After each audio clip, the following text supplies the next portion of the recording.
Hello, beautiful soul sisters. It is Christina. I didn't know. Oops. Hello, beautiful soul sisters. I don't know if I had a glitch or not. So I'm not sure if this is going through. I feel like there's a pause that keeps happening. I'm going to first see if anybody's commenting. If you're there, you're here live with me. Let me know if there's like a delay. Just feels like something's off tonight. So let me just take a quick look. I've got my phone here ready to go.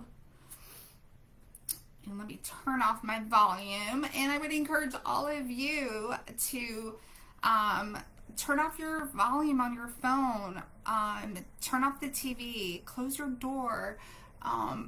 Just take this in tonight because this is for you. This is a gift from me to you. But I think there's a delay. So hold on. Let me see. No comments yet, so I'm not sure if I'm really going live yet. But I always give it a couple of minutes. So let me see if it's coming on. If you are here and if you are live, I'm going to stay here right now for the moment and see if it will just ease up. And maybe it's only on my end, and maybe you're not seeing this glitch that I'm seeing. So let me just give it a few minutes and then have others join us. And there's too many for me to tag, and I'm still receiving DMs from some of our sisters that want to receive the daily emails. I'm emailing the activities, the reflections, because there's those of you that know me and love me, you know that I always say that we have to work through our grief. We have to feel. So let me see. It's just saying it's experiencing performance issues. So let me see what I need to do. Hold on. Oh, I have a lot of tabs open. So it's telling me to close my tabs. And maybe that will help the performance. Okay. I don't see a flicker anymore. So I think we're good. I think we're going to be live. And it usually with my lives, it's a good 10 minutes or so in. I like to give people some time. The notifications for Facebook, they're not reliable. So I want to make sure that some of you may have forgotten, and all of a sudden you'll be like, oh, there's Christina. Oh, that's right. Tonight's day one. So I still don't see any comments. So I don't know if I'm live or not. Let me go and see. I don't know if that's for this one. No, that's not. Okay. I wonder if I can see them on my laptop. I haven't done a live on my laptop in so long. Okay, it's telling me 0 viewers. 0 viewers, 0 reactions, 0 comments.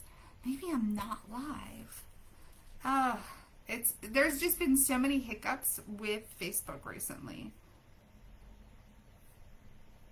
And I just lost my live. On my phone, let's see if there's any comments. Oh, there's a lot of comments. Okay, I wonder why I couldn't see this before. All right, so let me take a quick look. Oh, good. Oh, you guys didn't see the delay, so that was on my end. Okay. Thank you. Nita just sent me a message to say that I'm live. Nita, it's so good to see you, by the way. Let's see. Maureen said looking okay. Sherry is here. Sherry, you got here on time. Sherry's in a different time zone. So I try to be careful about EST, CST, PST, all the different time zones. Amy is here. Welcome. Heidi is here. Marcy's here. Sherry said no glitch. Lynn is here. Rachel's here. And wow, Carol is here. Oh my goodness, thank you all so much. Okay, since we do have a lot and we're almost at the 10-minute mark, I'm going to give it just a couple more minutes. I am just going to let you know that for now, I don't know that I've done like a real teaching, like with my grief relief group. They know what I do. They know my principles. They know my program and how I operate. But I'm doing this on live. So I think what I want to try to say, because normally on a Zoom meeting, I would ask everybody to mute themselves so that we can't hear each other. But I just want to maybe ask you to hold off with comments, because I really just want you to sit back tonight and I want you to just soak this in. This is a gift for you, and I want you to take this in. And I know, and I talk about this all the time, that when I go through training, like when I was doing my grief education training, I was so busy writing the notes fast and furious, and I would, even though he said, hey, there's going to be a replay, and here there will be a replay later too, but also know that I'm going to email those of you that were kind enough to send me a DM and you sent me your email address. Please know that I am still working on creating the master email list, and then I'm planning to send out the reflections and the daily activities, because you're not going to always be able to get this on the live. So again, this is my gift to you. So I would just ask you for tonight, if you want to introduce yourselves, I just won't see those comments, but take the time, soak it up, and just be present in the moment. I have a lot to cover, and I don't think I've ever done like a real teaching live before. It's usually in a Zoom meeting. But I wanted to do something special. I know that there has been an absence on my part, and I don't really want to go into that tonight, because I want tonight to be about you and your grief journey and how do we get through the holidays. But if you are new, maybe even you just joined, I think we had some new members today that just joined. I didn't leave the group. I had 2 back-to-back catastrophic hurricanes, and I'm still in the very beginning stages of it, even though it was 2 months ago. I'm still in recovery, still in demolition. There's a lot going on, but it's just so near and dear to my heart that I cannot let the holiday season go by and not be there for all of you. I know I've had some ask me about Emma's Angels, and please understand, this year there's just so much in my life right now, with the hurricanes, with the destruction, and no vehicles, and there's just too much for me to work on that this year. So since I'm not working on the charity, I am going to focus my time and my love and my passion and for this ministry, for all of you. So this is the first ever Positive Widow 12 Days of Christmas. Before I started writing my curriculum, and again, my grief relief group coaching clients know I am very old school. I'm not going to write on my phone. A lot of times I handwrite like crazy, and then I type everything up, and that's just the way I am very old school. So, but I just want to say to all of you that for me, I do share my emotions. And if you're new to the group, if you're new to ever seeing me, hello, I'm Christina Napoleon. I forgot to introduce myself. I am the founder of The Positive Widow, and I created this 3 years ago, because I was struggling finding a widow group where I felt love and kindness and compassion. Every group that I joined, I would start to feel more anxiety after joining, where I just, oh my goodness, okay, I can't be part of that group. Some of the groups were also very judgmental, and they would shame people, and I would always lurk in the background. And so we have close to 10,000 members. Not all of you are active though. So if you are one of those that are in the background, I was there in the other groups. I understand, And sometimes you have to get your feet wet. You have to just feel the group out, see if it's the right group for you. Your healing journey is so important to be connected with the right people, the right sisterhood. So I encourage you that if you do enjoy the group, if you do enjoy the posts, if you do enjoy my lives and the other posts from other sisters or their comments even, because I'm always encouraging you to please, please, please always respond with kindness, compassion, and just love and support. You never know what somebody is going through, and grief is such an individualized and such a personalized journey. So I always want to make sure that there's no judging inside of my group here. And if I do start to see any negativity, I do try to contact. I say that as if I've had to do that. Thankfully, I've only had to do that one time where I had to ask somebody to leave the group, and that was last year. So for having a group for 3 years, and we're almost at 10,000 members, I am so blessed and want to say thank you for being such wonderful soul sisters and showing everybody inside the group the kindness, because we all know how hard it is. We all know how much they judge us in the outside world. And I know not everyone gets judged. And I know not everyone has had the experience that I did with the outside world. But I wanted to create a group where we could connect and where we could help each other grow in our grief. And so I want to encourage you that if you're just testing the waters, just trying to see, okay, is this a group that I connect with or not?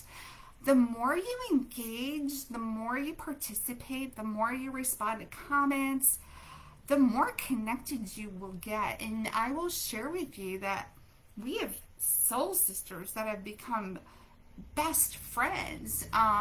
So I do create posts. If you want to go back into the feature tab or maybe even do a search, where I give you the option to introduce yourselves, and you can do that. Actually, why don't y'all do that tonight, but not right now, because I want you to focus on the teaching.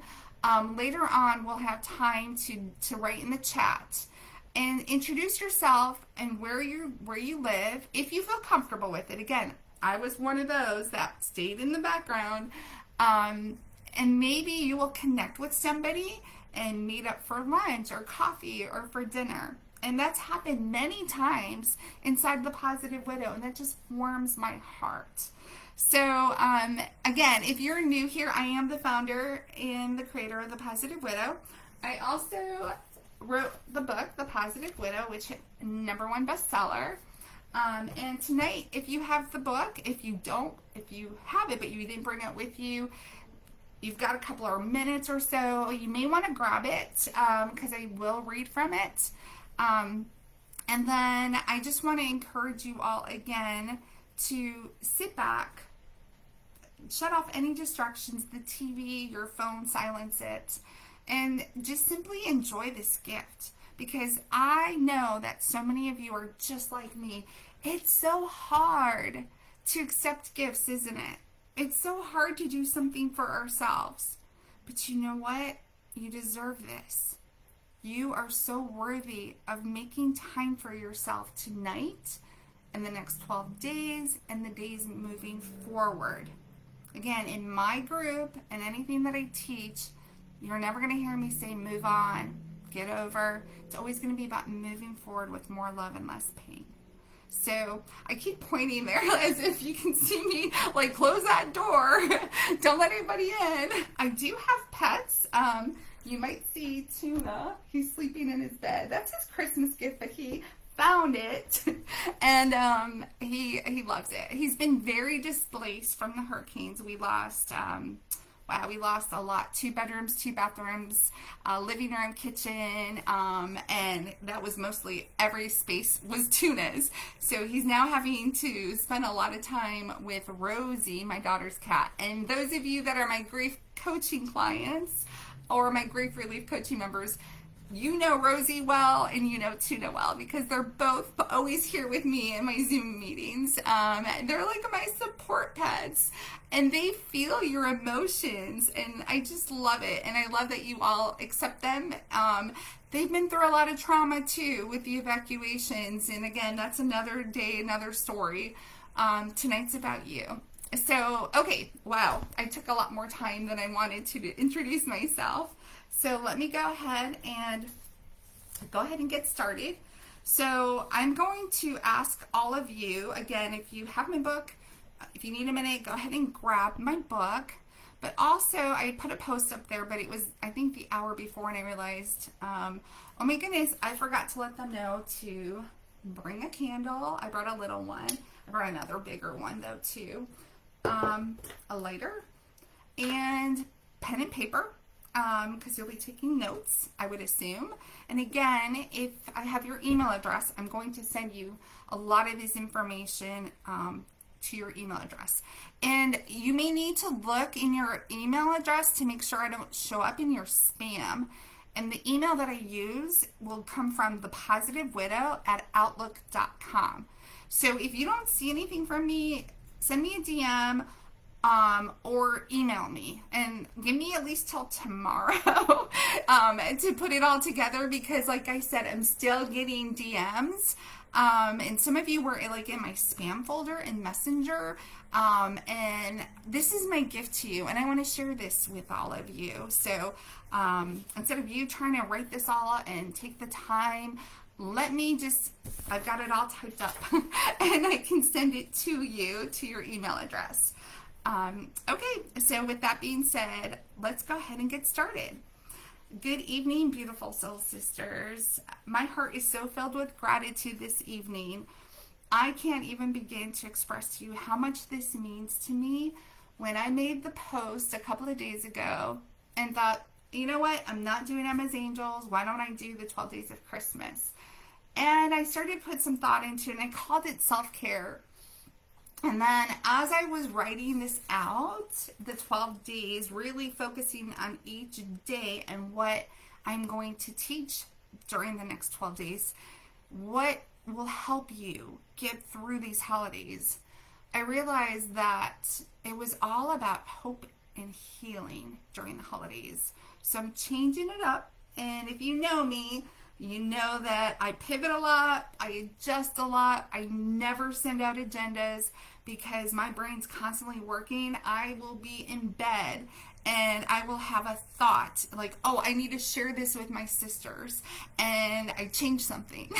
So I just want you to know that I will not be sending out an agenda, even though I have it all mapped out already. The whole theme for the 12 Days of Christmas, again, will be hope and healing. So every day we're going to have a letter from hope and healing, and that's what our daily activity will focus on.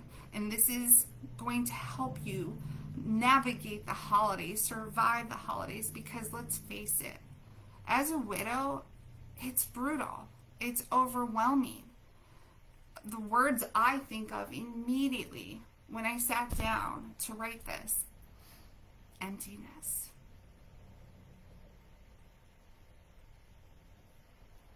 Ooh.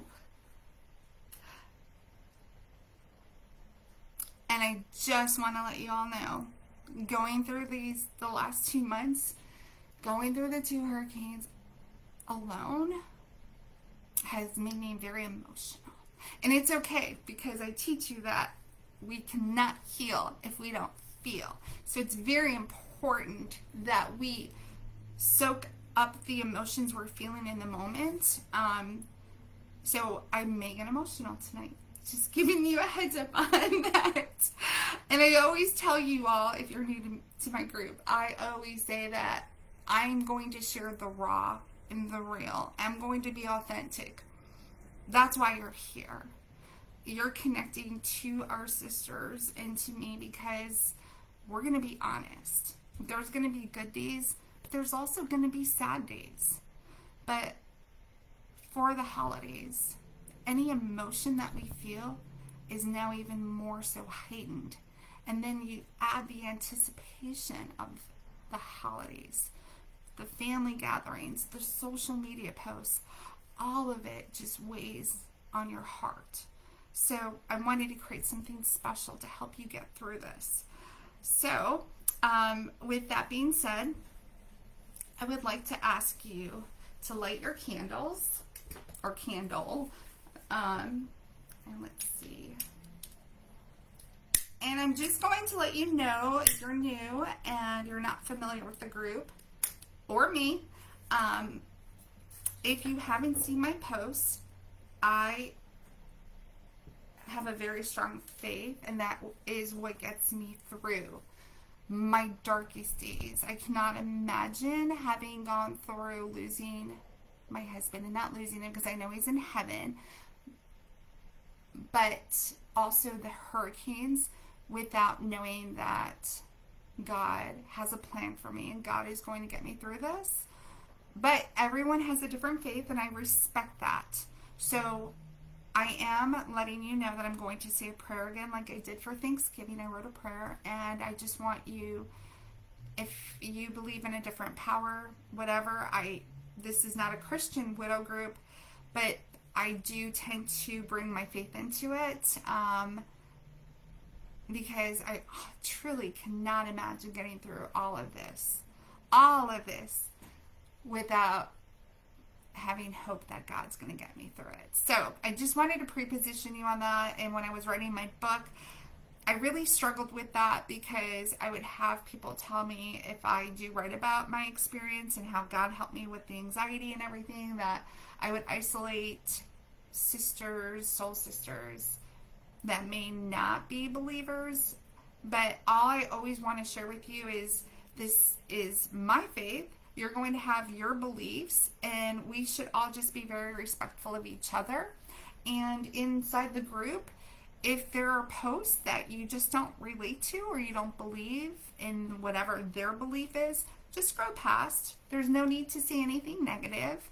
And yeah, I just always want to remind you of that everyone's going to have a different experience. Everyone has a different journey, and everyone may have different faith. But for me, tonight, I hope that those of you that are here are okay with me saying a prayer. So now that you've lit your candle, I would like you to go ahead and place both of your hands on your heart. And I would like to ask everyone, I can't hear you, but I'm going to be silent because I would like us to hold a moment of silence for our loved one. So I'm going to close my eyes and hold a moment of silence.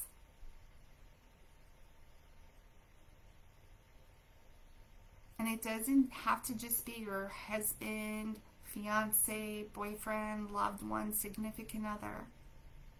For me, I also lost my mother after I lost my husband, and then I lost my father. So I'm holding a moment of silence for all three of them.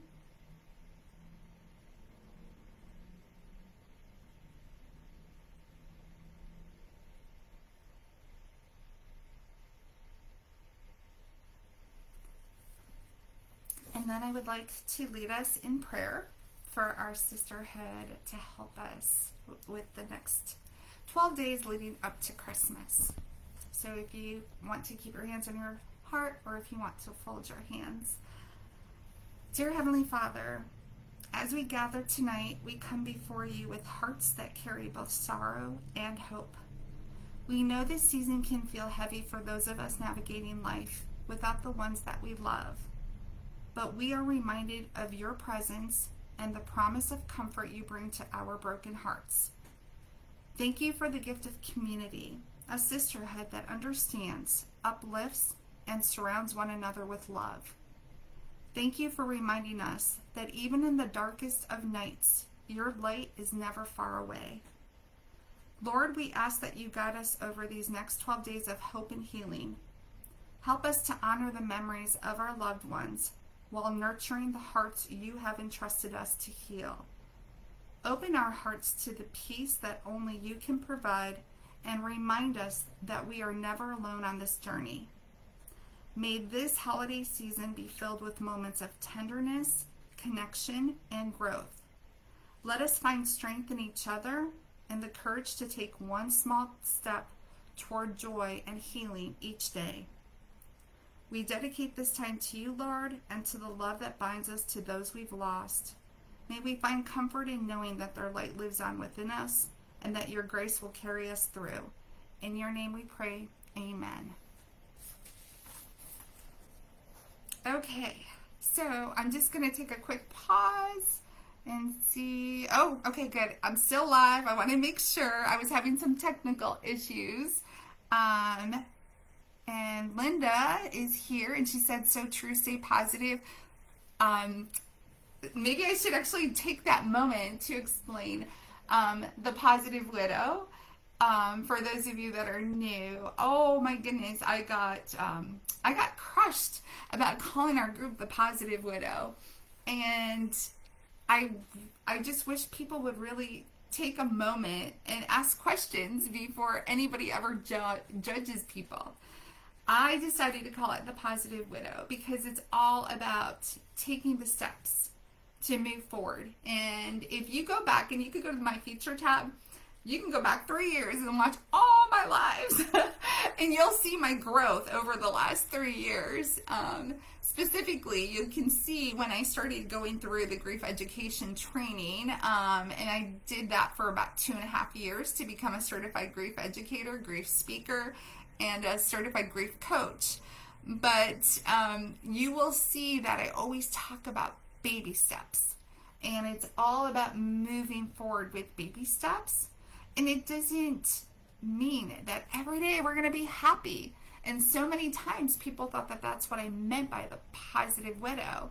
And that is not at all what the Positive Widow stands for. It's about connecting with sisters that understand what we're going through, where we can lift each other up and support one another, give each other hope and grace. Boy, we need grace as widows, because I share so much in my book. I made so many mistakes, and I had to learn how to forgive myself. So for the next 12 days, we're going to talk a lot about that, and we're going to talk about hope and healing during the holiday season. So I'm going to get started now that I said the prayer. Over the next 12 days, we'll explore ways to honor your husband's memory, open your heart to self-love, and protect your healing journey. Each activity is a gentle step forward, helping you feel connected to yourself, your loved one, and this incredible sisterhood. So for hope and healing, we're going to focus on heal your heart, open your heart, protect your heart, encourage your heart, and that's centered around the word hope, which is my book. If you look at my book, it's called The Positive Widow, The 4 Simple Ways to Hope and Healing After Loss. And then the word heal is honor, embrace, appreciate, and then lasting love. Now you're probably like, okay, well that's not 12 days. So there's some surprises sprinkled in to make up 12 days before Christmas so that we're all together. And I want you to feel that as a sisterhood, we can do this together as we support each other, one another. Grief has a way of isolating us, making us feel like we are walking this path alone. But healing begins when we realize that we carry not just our own strength, but the love of the one that we have lost. And again, I know, and I want to say this because I know somebody had reminded me that I didn't lose Roger. It is my expression. It's said a lot in the grief education training. I know he's in heaven. I didn't lose him that way, but he's no longer here on earth. So I'm just asking for grace. When I wrote my curriculum, I forgot about that he's not lost, he's in heaven, but it is part of my teaching. So thank you for understanding. Honoring the memory doesn't mean that we are clinging to the past. It means that we are weaving the love that we shared into the fabric of our future. When I started to embrace this truth, I began to see my grief not as an enemy, but as a teacher. It taught me to cherish the small moments, to nurture my heart, and to connect with others who understood the weight of loss. This journey is not easy, but together with hope, as our guide, we can find a way forward step by step with love and hope lighting the way. So even though I shifted a little bit, I said it was going to be self-care, 12 days of self-care, and now I've moved it more toward 12 days of hope and healing. Self-care is part of this whole program. I don't know what to call it, a program or a series, so you're going to see me interchange those words all the time. So for the self-care, I just want you to remember that this journey is about giving yourself permission to care for your heart, to take small but meaningful steps toward healing, and to lean on the love of our sisterhood. I struggled with self-care. I did not know what self-care was, and I'm sure so many of you feel that way right now. You may not have really even found your footing to begin practicing self-care. And those of you that were caregivers like I was, first I took care of my husband for almost 5 years, and then I took care of my father. It is so hard to even embrace self-care. But self-care is really, really important in our healing and in our grief journey. I am going to include self-care, and you're going to see in the next 12 days how I incorporate self-care with our grief. So for now, though, I want to go ahead and I'm going to blow out my candle. It's so small, I don't want it to spill over. Okay. If you have my book, what I'm going to do, because I think this is going to say it best, is turn to page 136. Actually, turn to page 133 first, and then we'll go to the activity after that. I want to share with you the reason why I wrote this book is because I come from corporate America, which now that I'm 3 years in this, it sounds crazy that I was in banking and finance and had my own mortgage office at one time. I had 14 employees working for me, but I had to close that when my husband got very, very ill, and I made that decision to be with him, and I have zero regrets of that. But I know that I stepped into a whole new world. I left finance in corporate America, where we had checklists and everything, to now a world of hope and healing, and becoming a certified grief coach. But what I struggled with the most the night that Roger died was not knowing, okay, now what? After the tears, after everybody left, I didn't know what I was supposed to do. And I come from corporate America, where I walk into the office and my assistant had a checklist on my desk waiting for me. And I knew before I left to go home, I knew exactly what I needed to check off, or I couldn't go home. But when Roger died, nobody gave me a checklist. Nobody teaches us about grief. No one teaches us how to grieve. I was so lost. So lost. So, he died in August, and Christmas was 3-4 months later, and I had a 6-year-old at home. And those of you that are not familiar with my story, Roger died of cancer. He had a rare type of tumor. It was a carcinoid tumor, and unfortunately, Florida Cancer mistakenly told us that if you're going to have cancer, this is the best cancer to have. Now try to imagine me, his wife, sitting there with him in the office at Florida Cancer going, huh? Did he just say best, the word best, and then cancer in one sentence? Unfortunately, they were mistaken, and they didn't understand the type of cancer he had. And by the time we finally were released from Florida Cancer to go to Moffitt Cancer Center, they told us it was already too late, and that there was a rare type of carcinoid tumors, and it was a atypical cell, and it affected males 45 to 55. So I was 42 years old when my husband passed away, and I had a 6-year-old little girl who believed in Santa Claus. and I really had a hard time. At that time, I didn't understand anxiety. So when I go back to the days of when he first died, I could not get out of bed. I didn't understand that it was anxiety that was making me feel like I couldn't breathe, that somebody was sitting on my chest. I ended up in the ER so many times. I know so many of you have heard this story, but we have so many new members inside of our group, and maybe one of them is feeling the way I used to feel.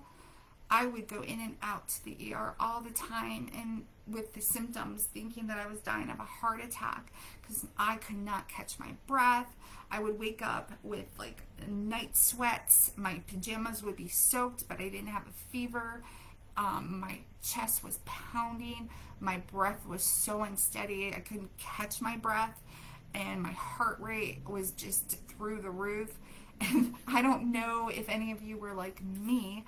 Just the thought of having to take my blood pressure, once they told me I needed to monitor my blood pressure, that in itself would give me anxiety. Just having to go grab the high blood pressure machine and like put that, I remember, I'm so thankful I don't have to do that anymore. That would escalate the anxious thoughts that I would have. But I would go to the ER, and I couldn't call 911 because I didn't want to do that to Emma. My daughter's name is Emma, because the last time she saw the ambulance, Daddy died. So I would not call the ambulance, never call 911, and I would drive myself. I look back at those days and I don't even know how I did it. I don't know how I got in the car and got myself to the ER. But at the ER, they would always tell me that it was in my head, that it was grief. Nobody ever told me it was anxiety. No one ever talked to me about panic attacks. So I read a lot about that in the book, and I share a lot of tools, healing tools, to overcome a lot of those things. But for tonight, going back to tips on surviving the holidays, I thought I would just read this to you, starting on page 133. The holiday season can bring undeniable stress and heartache to your already grieving heart, as heightened feelings of anxiety, sadness, and loneliness can surface. Grief is exhausting in general, but then when you factor in the days leading up to Christmas, your emotions can suffocate you and make you feel paralyzed in fear with thoughts of how you get through the holidays without him here. How can everyone act like this holiday season is like all the other ones in the past, when your husband is no longer here to celebrate with you and with your family? How can you even think of Christmas shopping when all you want to do is stay in bed and cry? I really struggled going to the grocery store for the longest time after my husband passed away. And there's so many lives where I talk about that. And I actually did a live from a grocery store because it was horrible. Going to the grocery store was like one of the most painful things after he died. I only shopped when it was necessary. Weeks after my husband's passing in August, I remember running into Walmart to grab dog food. As I turned the corner of the store by the lawn and garden section, my heart stopped and I felt like I couldn't catch my breath. Walmart already had all their Christmas trees and decorations up on full display, and it was only September. They also had Christmas songs playing in the background. I was not expecting to see holiday decorations so early in the year. I had just lost my husband and hadn't even thought about how this would be our first Christmas without him until that very moment inside the store. There are moments you will remember for the rest of your life, and that was the moment I realized that Christmas will never be the same again for me and my daughter.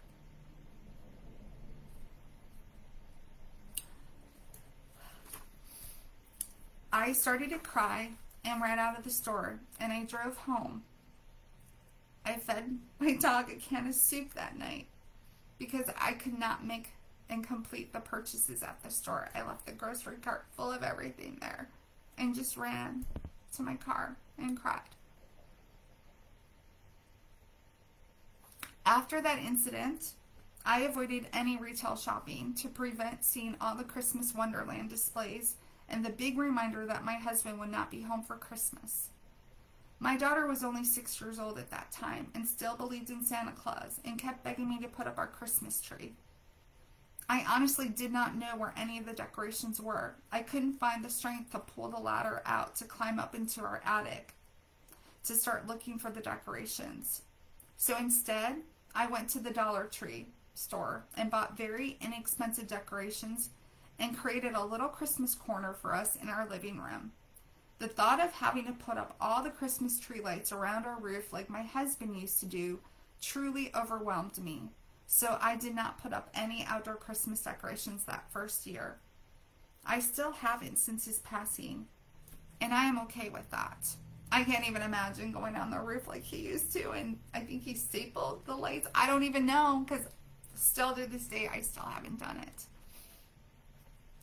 Each year, I have added more decorations inside our house, and eventually I bought a new large 7-foot Christmas tree, per Emma's request.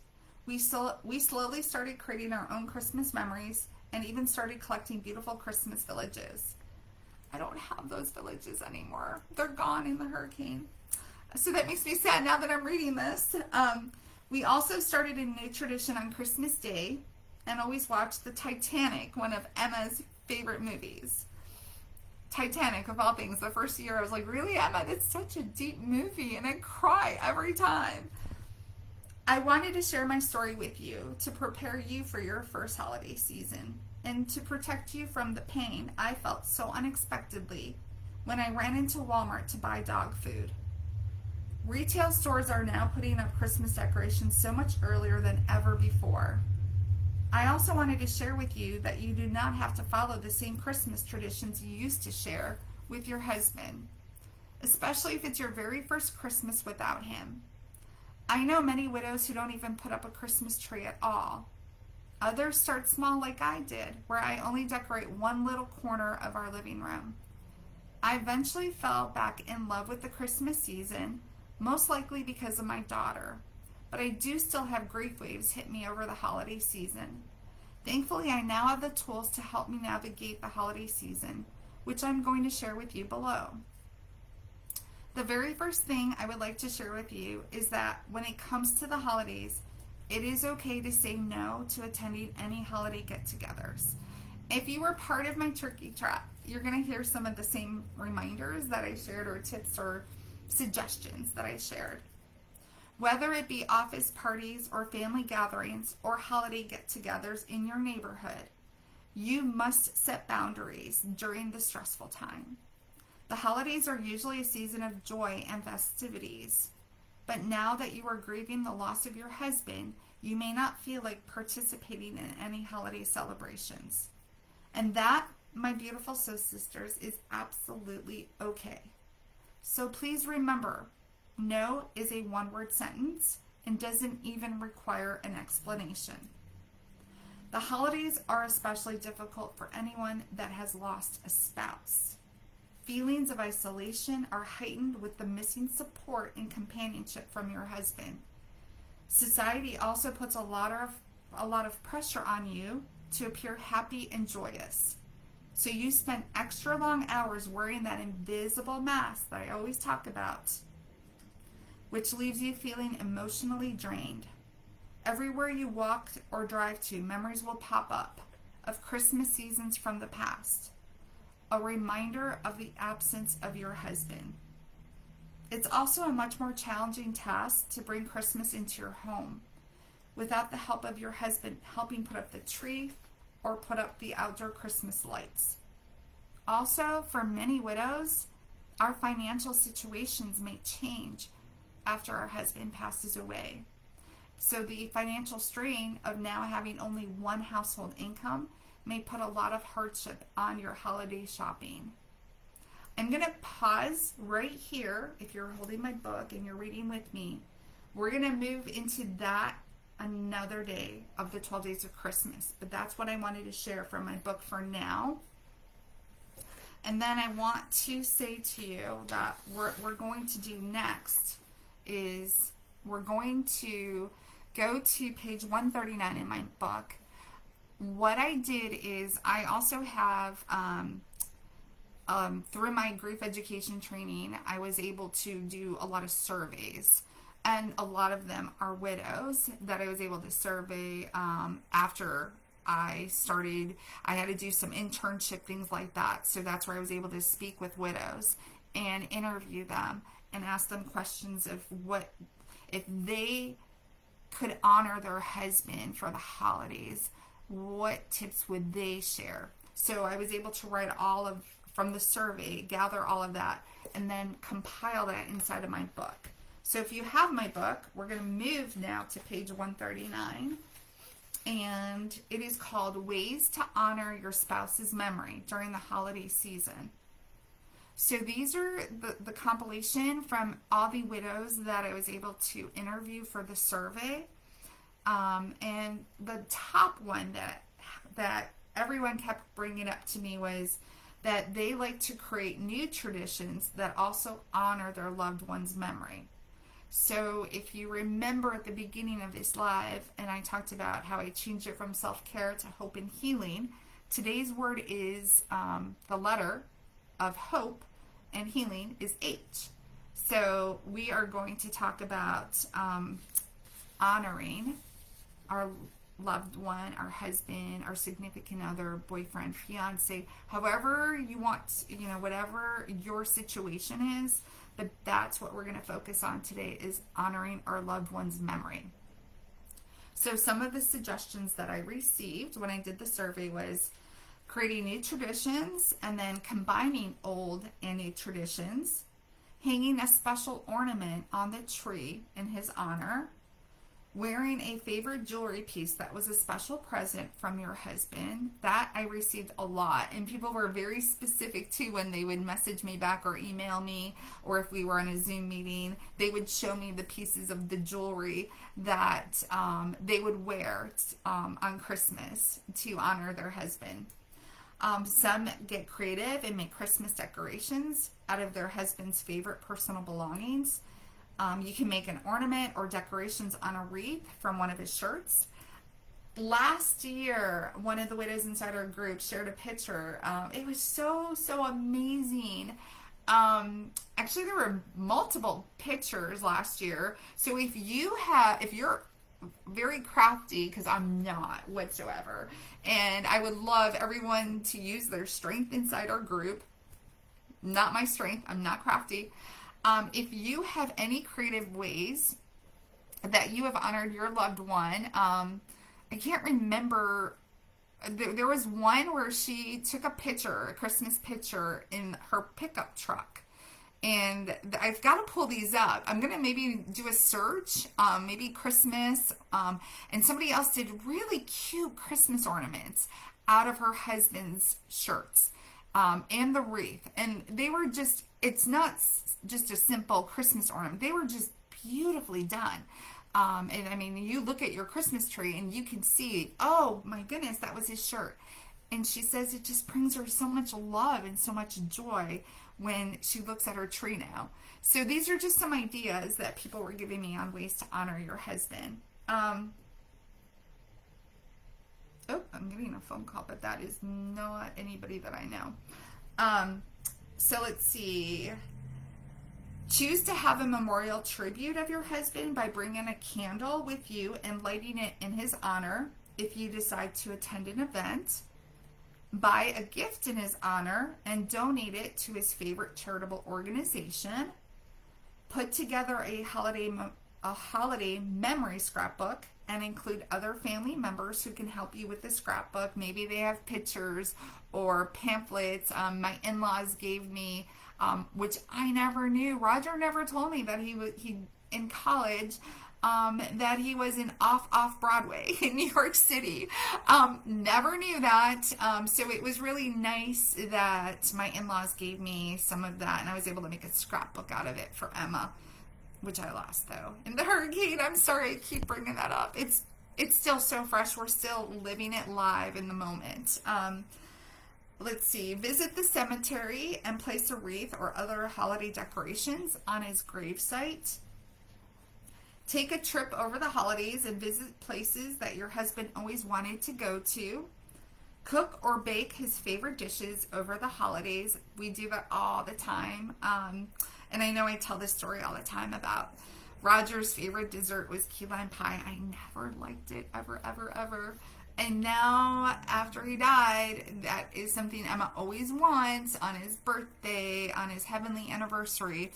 And I actually like key lime pie now. But when he was alive, I didn't sit down with him and enjoy it with him. And now I'm enjoying it alone. So, yeah. Anyway, that was a side note. Watch his favorite Christmas movies and snuggle under his favorite blanket. I have some of his pajamas. I used to have,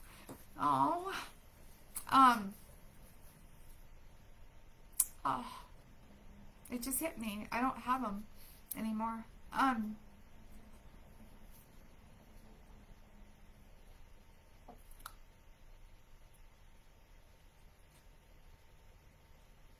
I used to do that on Christmas. Like when we would watch Titanic with Emma. And I'm not going to have that this year. And I know I can go out. I can go to Marshall's. I can go to TJ Maxx and go buy pajama bottoms from in the men's department.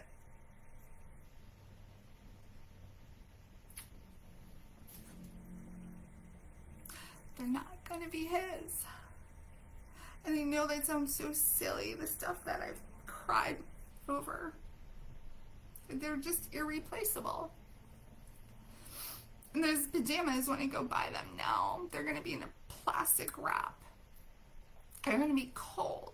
They're not going to have stains from him, like maybe where he spilled his coffee.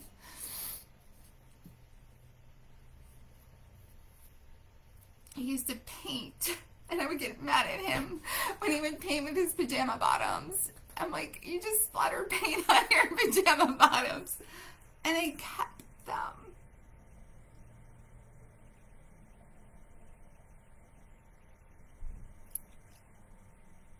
And now I just realized I won't have that. And I told you I wasn't going to talk about the hurricanes. I'm so sorry. Okay. I just need a second. Those are the secondary losses I talk about all the time that people don't understand unless they're walking in our shoes. They're not going to understand.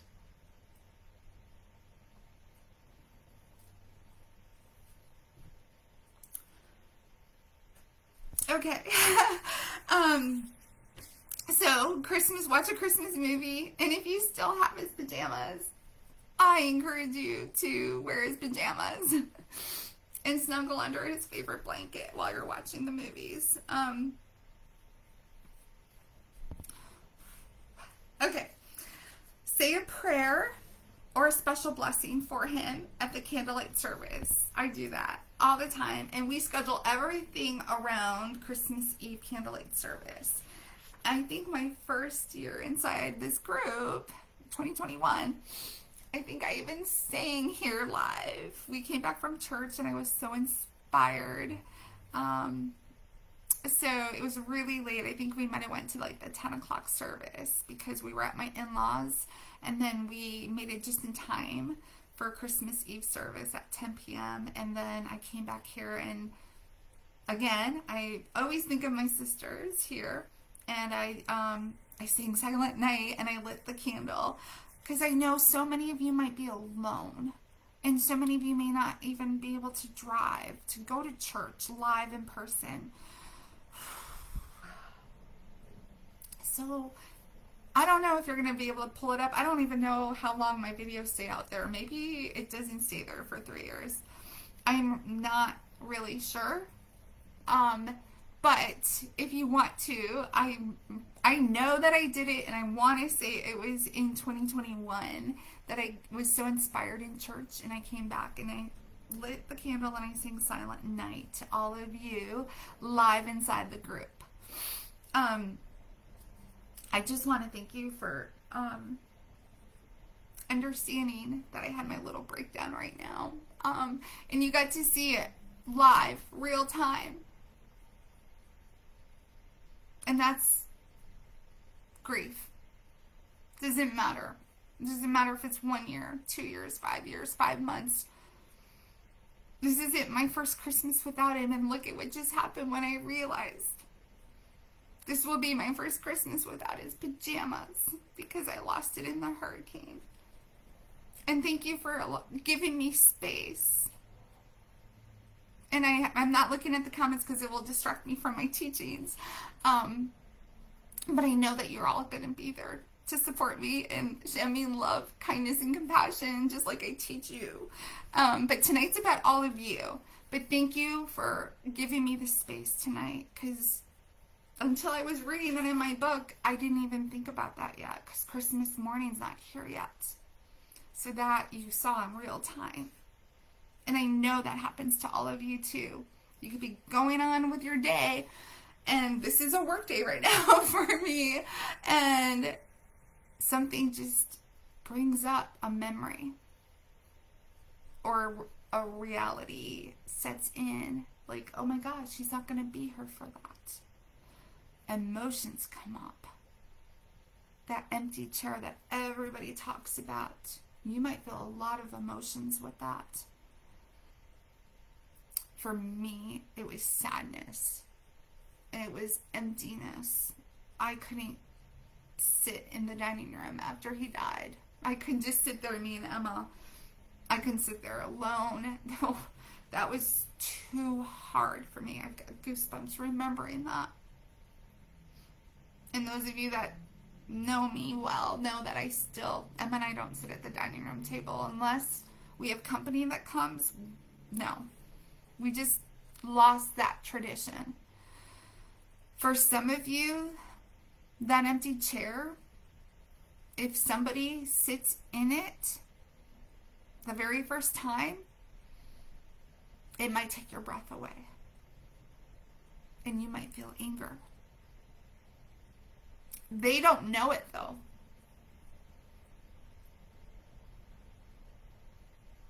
They don't feel your emotions. They're not going to understand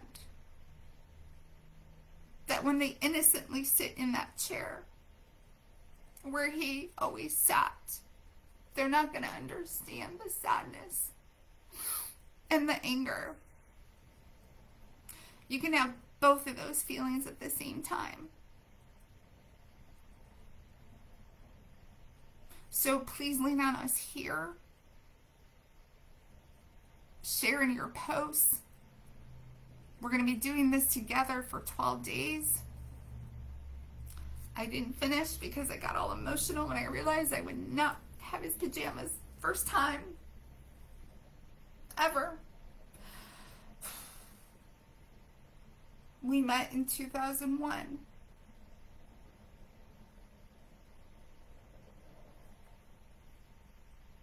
So it'll be the first time in 23 years. So that hurts. Oh.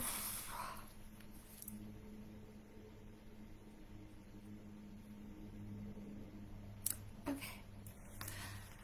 I'm gonna finish up this this chapter. So please remember that everyone's grief journey is unique. You may feel overwhelmed and sad during the holidays, yet see other widows that are festive and in the holiday spirit. I didn't understand that when I first became a widow. I really struggled with that, and I compared myself to other widows until I understood the invisible mask, the bravery, what people want others to see because they're not ready to show the real pain that they're feeling. Holidays can definitely bring up heightened emotions. Please be kind to yourself and compassionate and stay true to your own feelings. My hope is that you can take some of these holiday tips and turn them into beautiful new memories and traditions where you still remember, honor, and hold your loved ones. Hold them inside of your heart forever, moving forward into each holiday season. Okay, so my grief coaching members that are here, they are used to what I'm going to do next. I can't do the hope seat with all of you because we're not on a Zoom call. But we're going to be doing an activity together.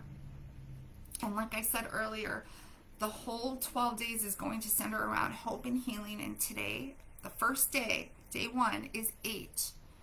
I almost made it the word hope. And then I thought, you know what?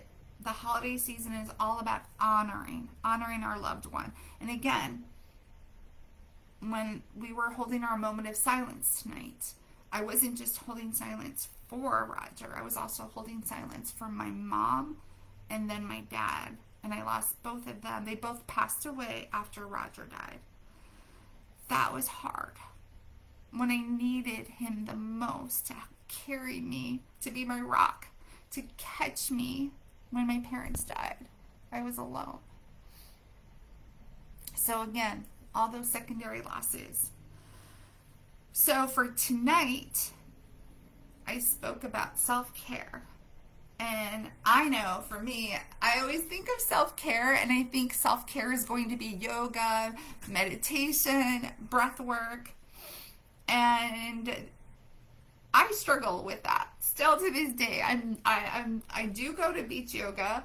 Haven't gone in a long time now, but I was going regularly last year. And it's really just, the beach yoga is just so peaceful, and it's really just breathing exercises and stretches.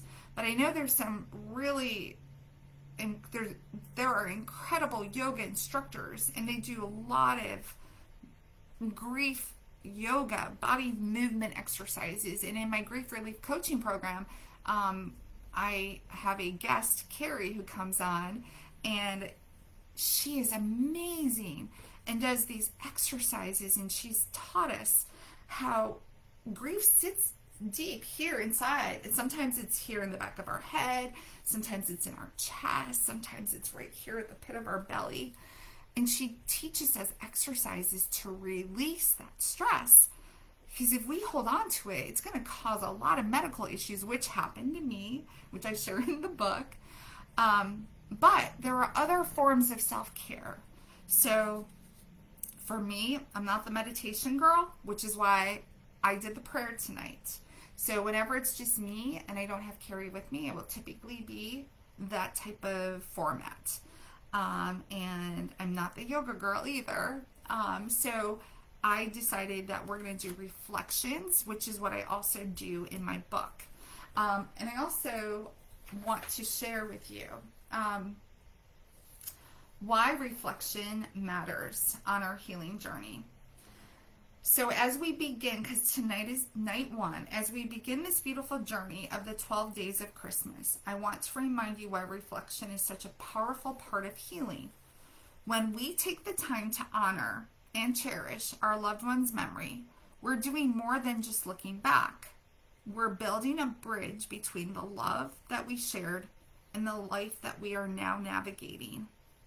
Reflection helps us carry their love forward, finding meaning and purpose in the time that we shared together. It allows us to transform grief into gratitude, to see not just what we've lost, but the incredible blessings we've been given. I struggled with that. Another live, I'll talk about that. It's in my book. My grief coaching members know. By keeping their memory alive, we honor their legacy, reminding ourselves that their love is still with us, guiding and encouraging us to heal. And just as importantly, reflection teaches us to show compassion to ourselves. How many of you do not show yourself kindness, grace, compassion, love? I didn't. And that's when I went downhill and lived in a world of darkness at the very bottom of the darkest part of the ocean. I didn't know how to love myself, how to show myself kindness and compassion. The same love and care that we gave them, they would want us to give ourselves. So we need to come together tonight and take these steps, these baby steps, or in the other day in my post I said shaky steps, because right now I'm trying to gain my footing after the hurricane, so I'm on shaky ground right now. And we need to give ourselves permissions to do it one breath at a time, sometimes one day at a time. Let's open our hearts to this reflection tonight and in the days ahead. Together, we'll honor their memories while finding strength in our sisterhood, healing, and hope. So tonight is all about honoring our loved one's memory because their love continues to live inside of our heart. We lit a candle tonight. We held a moment of silence. We said a prayer. And you're going to be in the chat in a little bit, and you might be already in the chat. I don't know. I'm not going to look. But I want you to think of how carrying them in your heart, continuing to honor their memory, that is going to bring you peace. And the only way you can do that is if you sit down, either now, I can give us some time and I can go through some of the comments. I'm going to give you what the activity is, or you can do it at your own leisure. You don't even have to do it today on day one. And I also want to say, some of you might be very new in your grieving journey. And when I say you may be new in your grieving journey, please know that it doesn't mean time. It doesn't mean my husband passed 2 months ago. I was very guilty of suppressing my grief, pushing it down deep. I was not doing the grief work. So I was carrying grief with me, or suppressing it, I should say, for years. And it wasn't until my dad passed away. First my husband, then my mother, and then my dad. And then when I lost my dad, when he died, my world came crashing. All the grief that I was bearing came up. And that's when I hit rock bottom in my grief journey. And I learned through grief education training that you will not be able to heal if you don't feel. And one of the ways of feeling is journaling your emotions. So for some of you, you may not be ready for that. And I want to say to you that it's okay, and you need to find grace. We all need to find grace, especially during this holiday season. And we need to remind ourselves to stay in the present moment. So even though some of you may not feel ready to find the sweet and tender memories yet, and I love to use the word yet, because then it's not so final and it doesn't make you believe that you're never going to be happy again. You may not feel happiness yet. You may not feel happiness today. Keep reminding yourself to say that so you stay in the present moment and you don't reflect only on the negative things that are happening around you. You will find joy again. Maybe not today. Maybe you don't feel it yet. But I promise you, stay in our sisterhood, learn the healing tools that I teach, and you will start to feel joy and happiness again. It's going to feel different, but these memories will help you start to feel that again.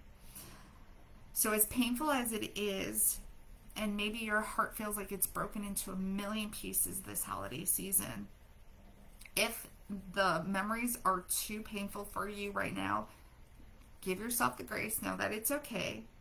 And that healing is not about forcing yourself to revisit memories before you're ready. Instead, focus on this moment. Focus on now, just as it is. Take a deep breath in. We should all do this. Let's all take a deep breath in. Let's place both of our hands over our heart. Feel its steady rhythm. This is a reminder that you are alive. This is a gift from God. We are given a second chance. Every day is a second chance. That's why I remind myself. Feel the love inside of your heart and know that you are carrying Him deep inside of your heart, even in the heaviness of the grief.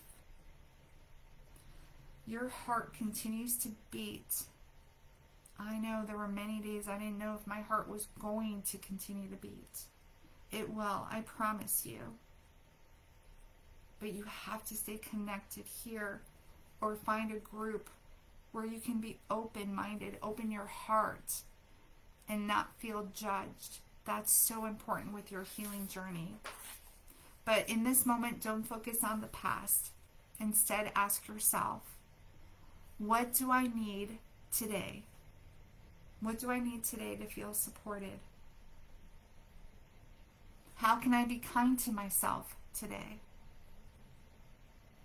Who can I reach out to if I feel I need a little extra love during this holiday season?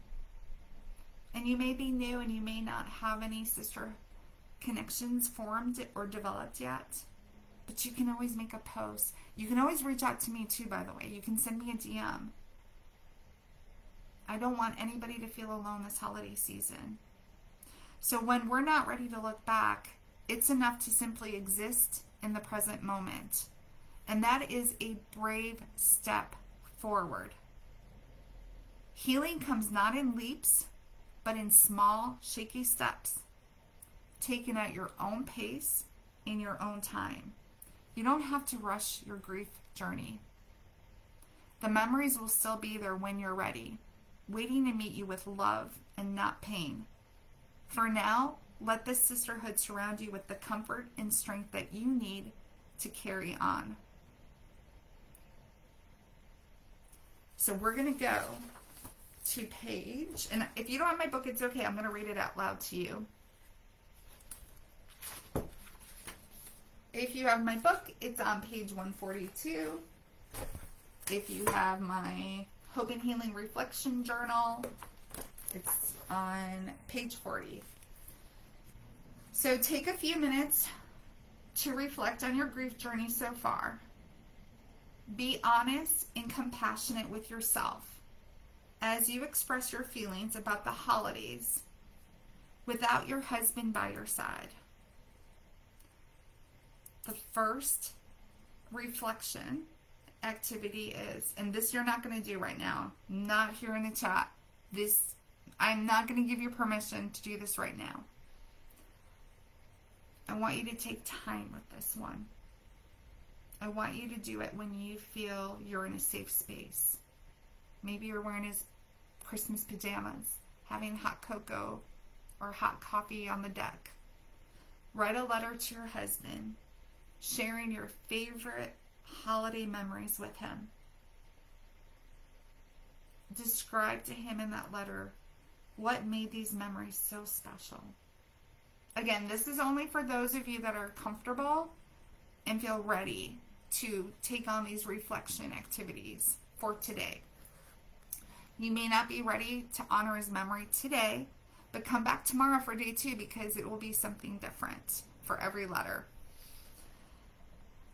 And then part 2, which we're going to do right now, and you can answer in the chat, what activities would you be able to add to your new holiday traditions to honor your husband's memory during the holiday season? And that's why I wanted you to have pen and paper. I don't know if the chat, if that carries into our group. So if you're catching the replay, I know you won't be able to do this live, but I think you can comment even on a replay. So I'm going to give you just a few minutes, and then I'm going to, while you're coming up with ways to add to your new holiday traditions where you honor your husband's memory. So this could be where you're combining old traditions with new traditions. I'd love to see how you plan to do that this holiday season. Maybe you're just going to continue your old traditions. Maybe some of you aren't even going to celebrate Christmas. But also remember, and again, I know everyone has a different faith, but what's the true meaning of Christmas? And I had to keep reminding myself about that when my daughter was little. So that was the reason why I got up and went to Christmas Eve service. I wanted her to know the true meaning of Christmas too. So I'm going to take a minute while you guys collect your thoughts, write on paper and pen, and I'm going to see what comments are out there. I should have like Christmas music playing right now. I probably could do that on YouTube while you're answering. Let me see. Maybe I'll add it right now. How are we doing on time? Okay, 1 hour and 17 minutes. That's good. Just so you know, it's not going to be this long every day of the 12 days of Christmas. And I actually wasn't even sure if I was going to go live every day. I might just do the post with the daily reflection. And I wanted to ask you guys, would you rather I come on live? And I can do like maybe, I say this, those of you that know me, you guys could probably have a bet going of, okay, can Christina really pull off a 5-minute live? I just get so passionate.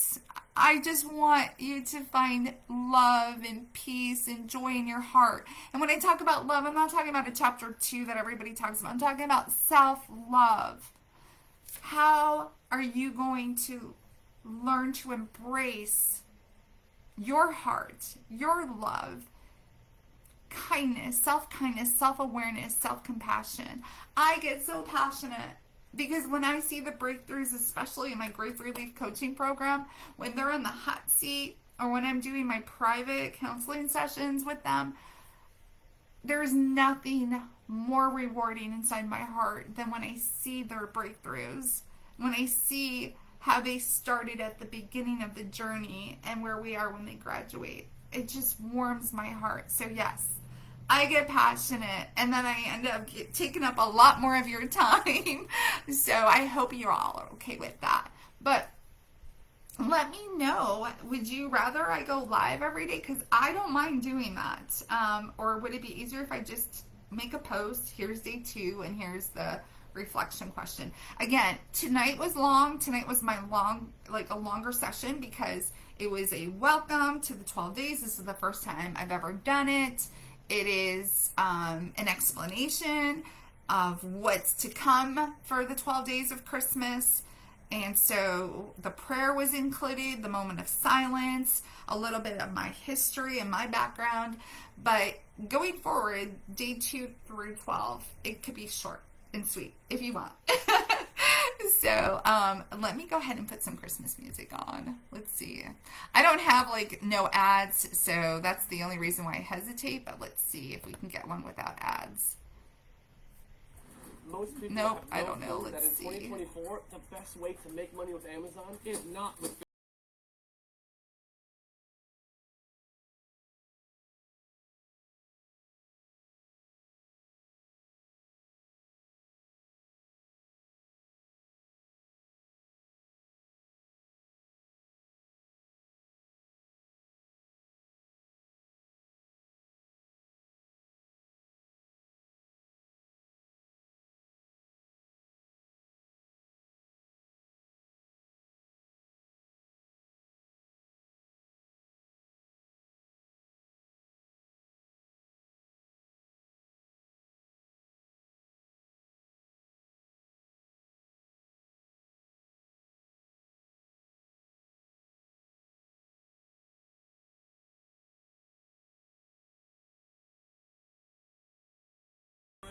So I'm going to turn that down because I feel like I'm shouting now over the music. Maureen said, I'm so glad that we can be here for you. Thank you. Yes, thank you, thank you, thank you.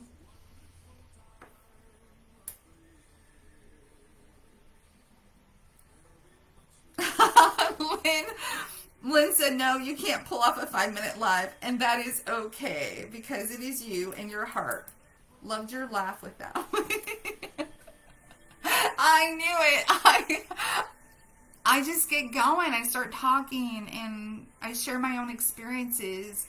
And like I said in my post the other day, I don't share for pity. I share so you know that you're not the only one that is feeling the way you're feeling. You're not going crazy. So many times I thought I was going crazy. I didn't read anybody's posts or connect with anybody in any other group. I went to in-person grief groups, and in person where I live, nobody had a 6-year-old daughter, and it was really hard for me to relate and connect with them. And you have to find your sisterhood tribe. And you all are my sisterhood tribe. So thank you. So no, I can't pull off a 5-minute live. Maureen said prefer live if that's not too much for you. Marley said it was perfect, Christina. Lynn said, personally, I think live is better. It is a more human connection. Those who cannot be live can always catch the recording. You know what? That is true. And I have to be honest with you. I was going back and forth. Should I do a Zoom or should I do a live? A Zoom or a live? If I had done the Zoom, number one, we had so many people sign up, and I don't think my Zoom has enough space for that until I go into a business suite. But the live can be caught on replay. So last year I did a lot of Zoom during the holidays, and I feel like so many missed out. It was great when we were live in the Zoom room, but then nobody else inside the big group got to experience and connect. So even though you're only getting to see me, hopefully in the chat you guys can read each other's comments. And again, don't forget to introduce yourselves and say where you're from if you are comfortable with that and maybe want to have coffee or breakfast or lunch or dinner with somebody.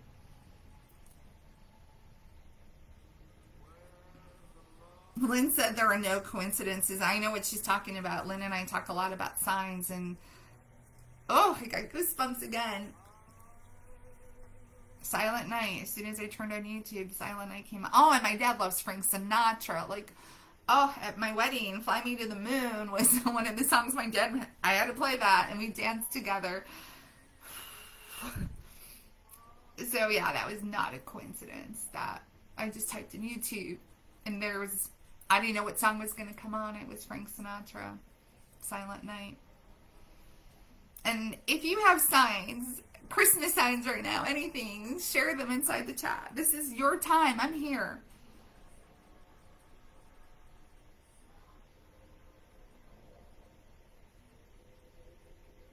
Rachel said, I love lives, but with my schedule it can be hard, but knowing I can watch the replays, I can do it on my time. Yes, and that's exactly why I chose to do the live instead of the Zooms. Janet's here. Hi, Janet. I didn't know you were here. So good to see you. Welcome. She said, I went out to lunch and then had a good cry. I then went to the mall and bought some Christmas ornaments for my tree, and I bought myself a new pocket as a present from my husband. Is that like a purse? I'm thinking. I think I need to get my glasses. My eyes checked out for glasses. I'm sorry that you had an emotional day today, Janet. Thank you so much for sharing, though, with everybody here. It helps to share and connect. And getting the Christmas ornaments, I'm not sure what time you joined us, but earlier tonight I did explain about my first Christmas, and it was in my book, and I was reading from that chapter. And I didn't have the energy, the capability to go up into the attic and get the boxes of all our Christmas ornaments. So I went to the Dollar Tree store, but very inexpensive Christmas ornaments. And what I didn't write in the book, and that's what's so interesting now that I read my book and now that I've been growing as a grief counselor and my grief relief I learned from all of you. Just so you know, tonight isn't just for you. As you saw, I had my moment tonight that caught me by such surprise. But it's interesting how I look back, and I bet if I look back at my lives, I would be like, whoa, I've really grown. But one of the things I didn't write in my book, and I don't know why, maybe I wasn't feeling it in the moment when I was writing it, is another reason why I didn't want to put up our Christmas tree and our Christmas ornaments is because it would have hurt my heart. All of the Christmas ornaments Emma made in VPK preschool, and I have all of those, by the way, they were in the attic, so they were not part of the flooding that I had. I had 39 inches with Hurricane Helene, and then so we had 7 feet of storm surge during Hurricane Helene in our neighborhood. And then with Milton, there was 8 foot. And Milton brought a lot of wind damage. So between both hurricanes, we've had a lot of damage. But the Christmas tree, and you can see some of the Christmas stuff, that was up here in our new house in the attic. So that I was able to save. But like his pajamas and all our personal keepsakes and everything, that was downstairs in bins, and they all got contaminated with the sewage water and bacterial water and the flooding, and you can't keep a lot of those things. You have to throw them out, and mold and everything. So you guys caught me in there's that lump. I will be honest with you, when we get off, I'm sure I will have a good cry when I really process that. And I know it's so silly, right? It's just his pajamas, right? But even as I say that to you, as soon as we get off, I'm going to go have a good cry. What I also lost was my bedroom and my master bathroom. And my bathroom I had to make a custom built shower for my dad because he was in a wheelchair. And I cannot tell you how many nights I just cry, feeling so displaced because I just want to go in that shower. That was my safe place, and it's gone.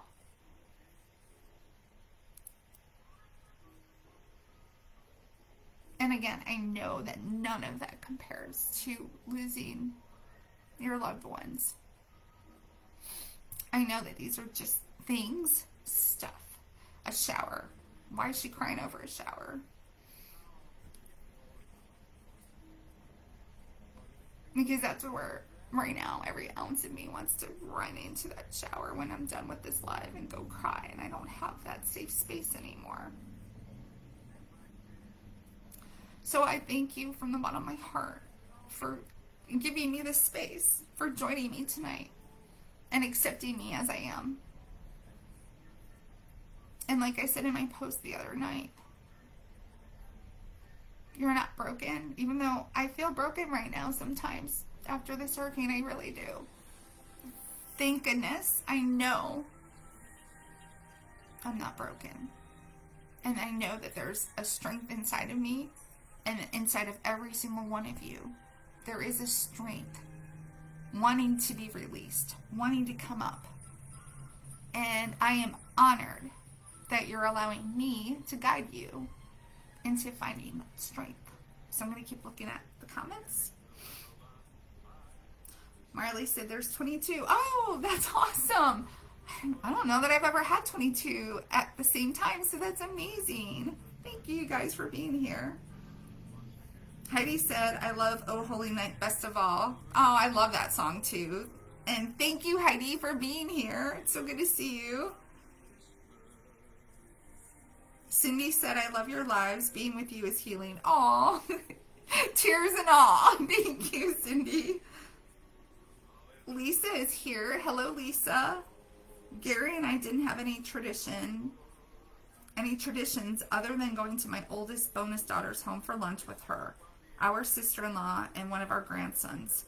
We'd spend a few hours together just hanging out after lunch. I may go there this year so we can spend the first Christmas without her dad together. Gary and I didn't decorate either, so I'm doing some very little because I'm also in the midst of decluttering our home and don't want to bring in more stuff. Lisa, it sounds like, because you said first Christmas without her dad together, so it leads me to believe that this might be your first Christmas without Gary. Number one, my deepest condolences to you. I'm so sorry that we're meeting under these circumstances. You know, this isn't a group that we're all waiting to join. So my heart goes out to you.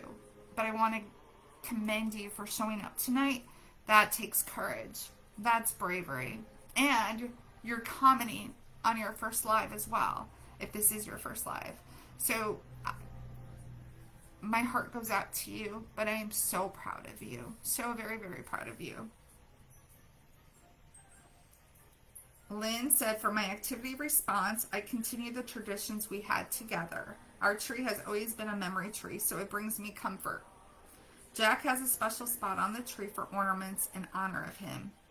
Of course, new traditions will happen as we all grow in life. Yes. Yes. And with Emma getting older, oh, I don't even want to think about that right now, so I'm not going to even go there. Cindy said 11:24 here, so almost midnight. Okay, so you're 5 hours ahead then, I guess? Yeah. Kathleen, you're on. Yay! You said you're here on your break. I think it was a good live, so if you have time tonight, I'm driving home or maybe for a walk in the morning or something, catch the live. And let's see. Thank you for joining us on your break, by the way. Marcy said, our Christmas tradition was to make a yearly video recording with my in-laws from our first year of marriage through the birth of our children. The weather, the gifts we received from each other, our son put these on YouTube. Oh, so I am already watching them. Oh my goodness, Marcy, what a special gift that your son gave you. Wow. I might need to connect with your son because I thought I created the Positive Widow on YouTube and I don't know that it's out there, even though I see it. Because that would help us with a lot of, where I couldn't tag you all and everything. But Maria said, thank you for all you do. Much blessings and love to you and Emma. Maria, thank you. But I know you go by Cece, right? Did I get it right this time? Thank you for joining us. Rachel said, this year I am not doing Christmas with my family. I'm going to my friend's house and just hide in the corner, or I'm going to hide at home by myself, just struggling and having a hard time thinking of traditions or coming up with new ones, maybe next year. Remember to give yourself grace.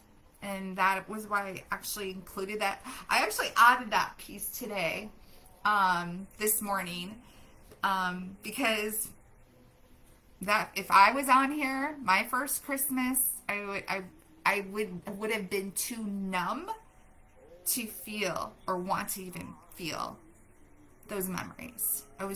My body, my brain was protecting me with the wisdom of numbness. So that might be what you're feeling right now, Rachel. Oh, Linda, thank you. Linda said, remind people to send their email to you so you can send out the information. Thank you, Linda, because that is very important. I can just send you in an email, again, from thepositivewidow@outlook.com, just the reflection, anything that was pertinent from the pages that I typed up, I can just send it to you on an email, so you don't have to go back and write everything out.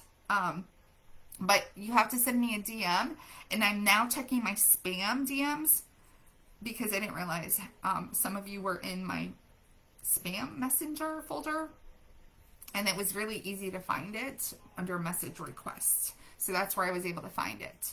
But thank you, Linda, for the reminder. Pat said, it was always the Christmas tree Santa Claus. This year it is the second year without Danny. It is harder this year. Yep. This year it is not the tree Santa Claus. It is Jesus is the reason for the season. Thank you, Christina. Blessings and peace to you and to Emma with your furry friends. They've been good tonight. Thanks to all the soul sisters for allowing me to join this group and that none of us want to be in. We are very, very grateful that you're part of our group. Pat, thank you so much for joining us tonight. Maureen actually gave her information where she's at. She's in Seattle, Washington. And she said she would love to hear from anyone in the group, and she is 16 months in her grief journey.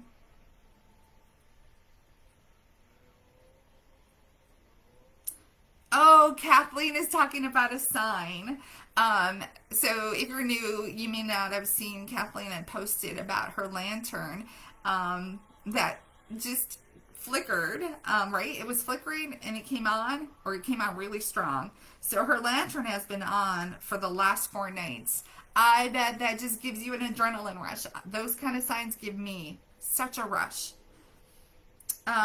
Lisa said she's in Charlotte and she's been a widow almost 9 months. Okay, so this is your first year, Lisa. Feel free to reach out to me. I'm so sorry for your loss. And I know there's a lot of, which I didn't know was anxiety, but it's that anticipatory grief. And it's the grief, the secondary losses. Yes, the big event was losing him or when he died. Again, I know I shouldn't say losing, but that's how it was taught to us in grief education training. But that was the big event, the night that he died or the day or the morning that he died. But you are probably going to be feeling the anticipatory grief, and the grief that you're feeling is the absence. Your first Christmas without him here, the empty chair, all the traditions, now by yourself. Going to church alone, maybe. Whereas he used to maybe go with you and hold your hand or put his arm around you. That one got me. It's all those little secondary losses that up to hundreds and hundreds of secondary losses. And that's where the anticipatory grief most likely will be coming up for you as the days lead up to it. So I'm glad you found us, and I'm glad you're here with us. Marley said she's in Fresno, California. Last year, I bought a new tree and all new ornaments. I couldn't bear putting up the same decorations that I packed up 2 weeks after Danny passed in December 2022. Oh, this is the month then for you, Marley. I love the idea of making ornaments with one of his shirts. I may do that for the kids. I'm going to see if I can find it. What she did was amazing, and I can't even explain it to you because I'm just not crafty whatsoever. I know Cindy is our crafty girl, if she's still on. She's 5 hours ahead in Scotland right now. Rachel is in, oh my gosh, my geography is going to be tested. I think she's in Minnesota, not Maine. I think Maine is M-E. She's M-N. I think that's Minnesota. Oh my gosh, that's bad, isn't it? And she's 22 and a half months since George passed. And I love that you're using his names, everybody. If you've known me a long time, you know I always encourage using their names. That's another way to honor them and keep their memories alive. And no, you're not living in the past. Again, you're carrying them forward with love in your heart. Marcy said, I relocated from Pennsylvania to the Eastern Shore last June, close to my daughter, in Chester, Maryland, not far from Annapolis, I think. So if anybody's in Maryland, Marcy's there. Maria, Cece. I think that means it is Cece, right? Lori said, I love signs every time I'm doing something positive, i.e. breakfast with friends, or doing things to take care of myself, i.e. going to doctor appointments. My husband sends me one of our songs. Oh, I love that. He's proud of you. He's proud of you, and he's letting you know. I just love that so much. Have a great weekend. You too. Thank you. Lynn said, Christina, it's not silly. Oh, the shower. It's another loss, a reminder of the larger loss. It all ties together. Feel the feels, process them. They are real, and it's okay. Thank you, Lynn. Thank you so much. I'm smiling because, yeah, I teach you all the time. You have to feel the feels. You're not going to heal if you don't feel. So thank you for reminding me what I'm always teaching.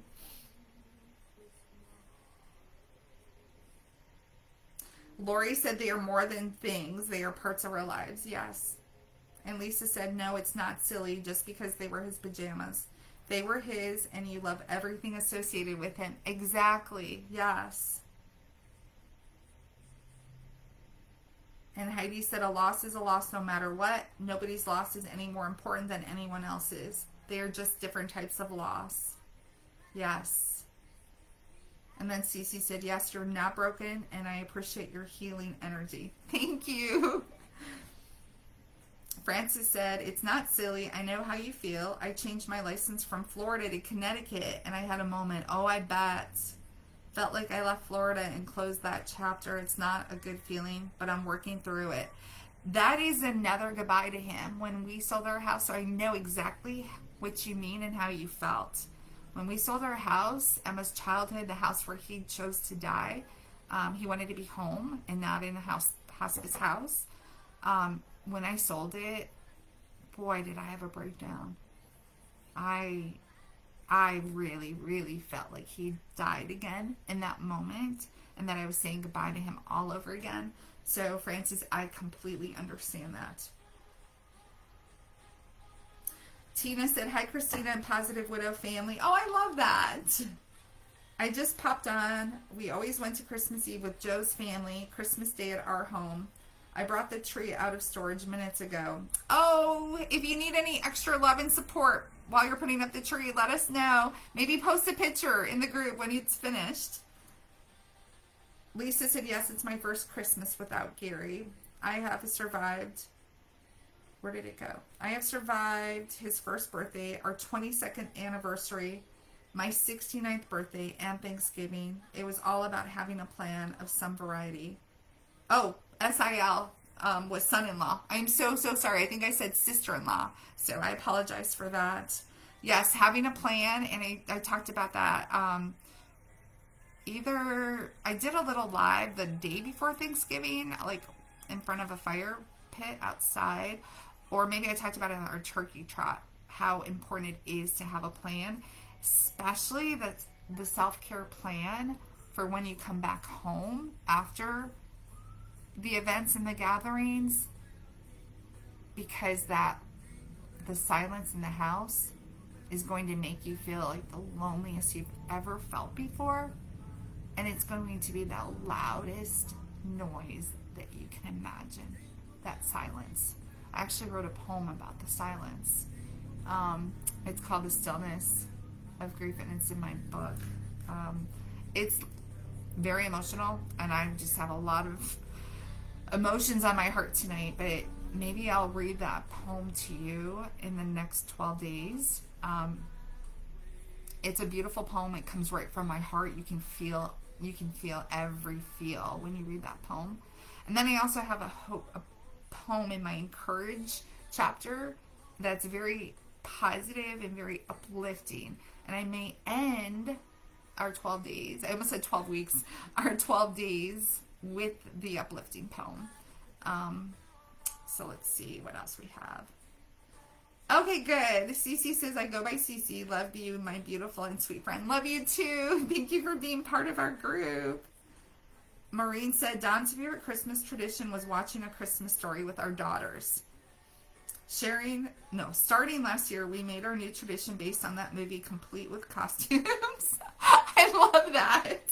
Mine is a bunny costume and Chinese food. Oh my gosh, that's so perfect. Everyone loved it, and it will be repeated this year. I love it. Absolutely. I want to high five you. High five you. That's a great way to start a new tradition, and you're combining his love of the Christmas Story. Oh my gosh. I love it. Love it. Love it. Love it. Love it.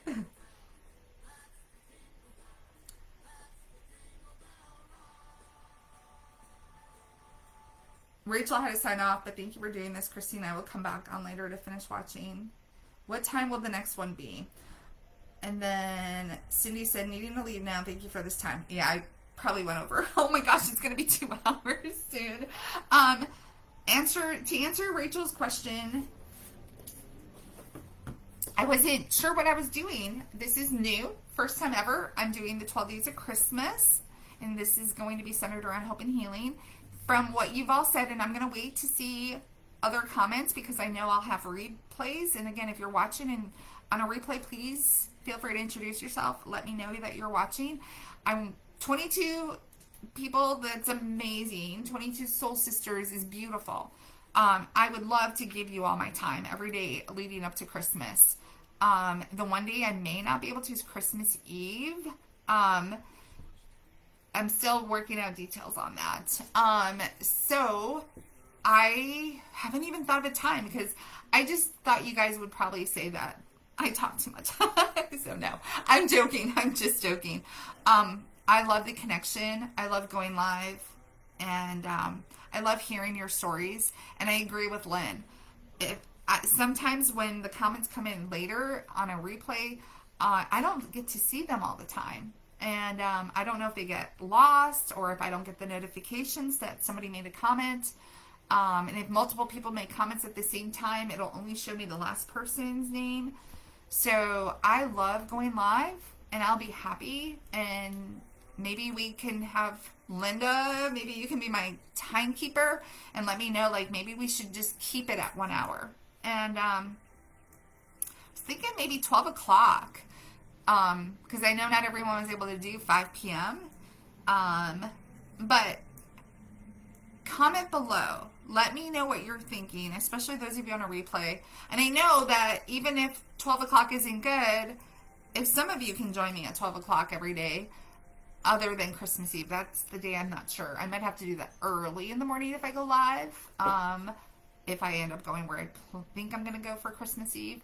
But I can always make the post, the reflection question, the daily activity, because that's an important one on Christmas Eve.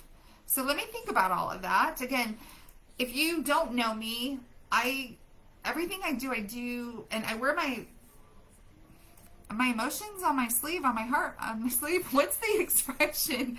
I grew up in Germany, just so all of you know. I lived in Germany for many years, and my parents are, they came to the States. My dad is from Lithuania, my mom's from Germany, and they had very broken English, so sometimes I don't get the slang right. I wear my heart on my sleeve. That's what it is, right? So just let me know what you think would be best for you, and I can try to keep it to 1 hour. And I'm just so appreciative of all of you being here, and I want to say thank you for everyone that prayed for me and Emma, that are continuing to pray for me and Emma. I pray for all of you, just so you know. I pray for all of you so much. Every night you're in my prayers, and I want to send you all of my love, big tight hugs. I know they're virtual, but please join me, and please comment on what time is best, and then I'll post tomorrow as I wake up and read everybody's comments by tomorrow morning. If you guys don't mind being a little spontaneous with me, I'm a very spontaneous girl when it comes to these series and these programs. I'll wake up and be like, you know what, they need me. And I woke up the other day and I thought, I have a lot happening right now in my life, but connecting with you, with my soul sisters, is actually going to help me in my grief and healing journey as well. And it did. Tonight was absolutely beautiful. I had a feeling it would be, and thank you all so much from the bottom of my heart for being here tonight. Sending you so much love, and again, let me know if we should do 12 p.m., if that would be okay. I would prefer 12 p.m. if possible. Sundays, maybe with church, I'll have to think that one through. And if I can't come on live, like maybe on Sunday, I will do the post. But I will try to do, other than Sundays and Christmas Eve, I'll try to go live. 12 p.m. would definitely be easier than 5 p.m. But I want to be here for you. So let me know.